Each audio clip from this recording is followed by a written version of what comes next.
I just had to stop and reflect on something I heard over the holidays.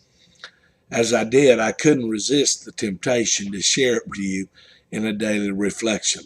I have a 1999 Dodge Durango. It's an SUV. I bought it a long time ago when my kids were little. I've recently made the decision to give it to my father. My father, who is just about to turn 80, is spending more and more time in a scooter. His legs have just about given up the ghost, so his mobility is a real concern for me.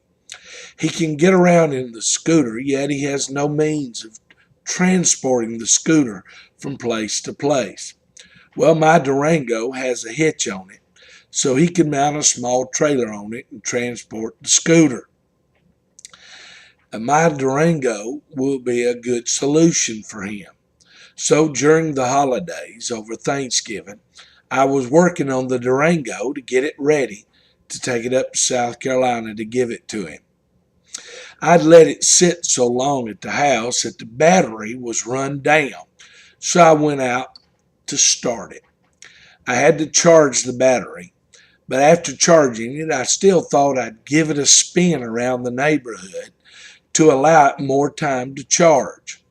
I pulled into the local gas station near the house and went inside to get a fountain drink.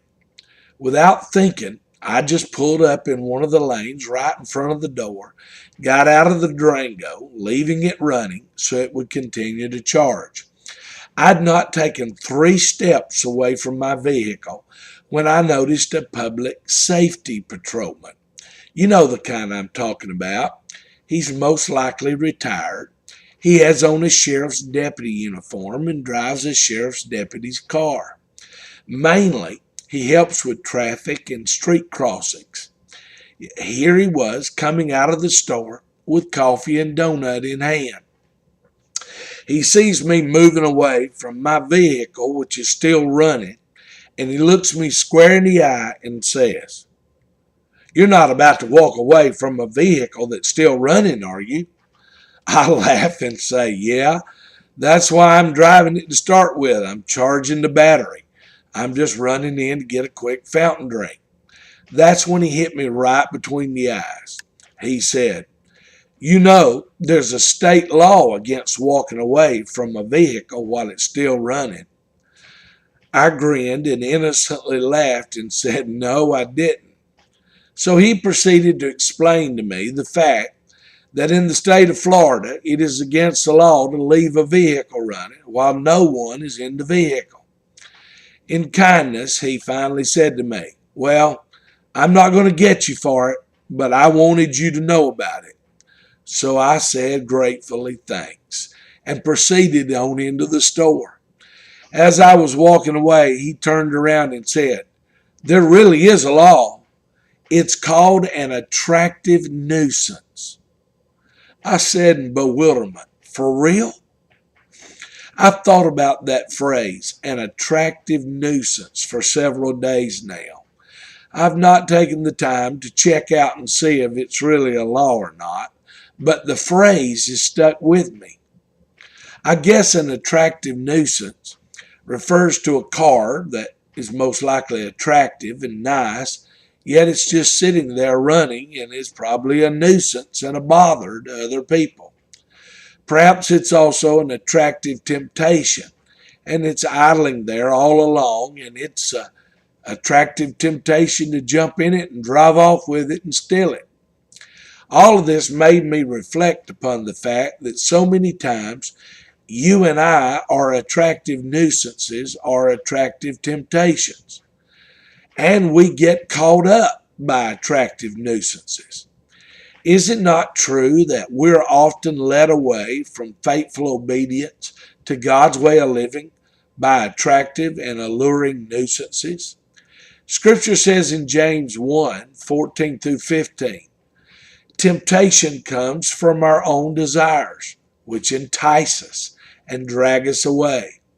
These desires give birth to sinful actions, and when sin is allowed, it gives birth to death."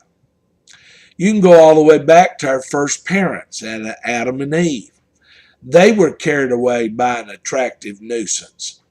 The story says in Genesis 3:6, she, Eve, saw that the tree, which had been forbidden, was beautiful, and its fruit looked delicious, and she wanted the wisdom it would give her. So she took some of the fruit and ate it. Then she gave some to her husband who was with her, and he ate too.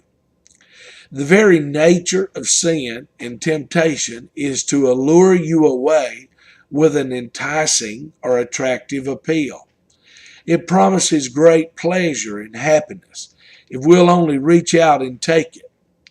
Moses faced the same kind of attractive nuisance when he had to decide what kind of person he was going to be. He could get caught up in the attractive appeal of being an heir to the Pharaoh, or he could be a follower of the God of Israel. It's written in Hebrews 11:25, he, Moses, chose to share the oppression of God's people instead of enjoying the fleeting pleasures of sin. You see, sin will always be able to promise and sometimes even deliver fleeting pleasures. That's the problem, however. It's always fleeting pleasure. It holds no promise for the future. Its end is death. All around you today, you will see attractive nuisances. They're there to steal your eye and heart away from the Lord. They tempt, they entice, they lure. That is why it is so important each day to keep our eyes on Christ and not to be detoured by the nuisances of life. Hebrews tells us in Hebrews 12:2, let us fix our eyes on Jesus, the author and perfecter of our faith, who for the joy set before him endured the cross, scorning its shame, and sat down at the right hand of the throne of God. We have to fix our eyes on Jesus. The Greek word for fix is the word aphora. It literally means to look away from. One scholar translates it, looking away from everything else we fix our gaze upon. This is what we are called to do. We are to look away from the attractive nuisances of life, and we are to fix our gaze upon Jesus so we're not distracted. I encourage you today to run the race with perseverance and fix your eyes on Jesus. Here's a good thought just to carry with you today. Don't be distracted by the attractive nuisances of life. And as we end our quiet time, here's a great way to pray. Just pray, God, help me today to keep my eyes on you and to not be distracted by all the things that allure me and entice me.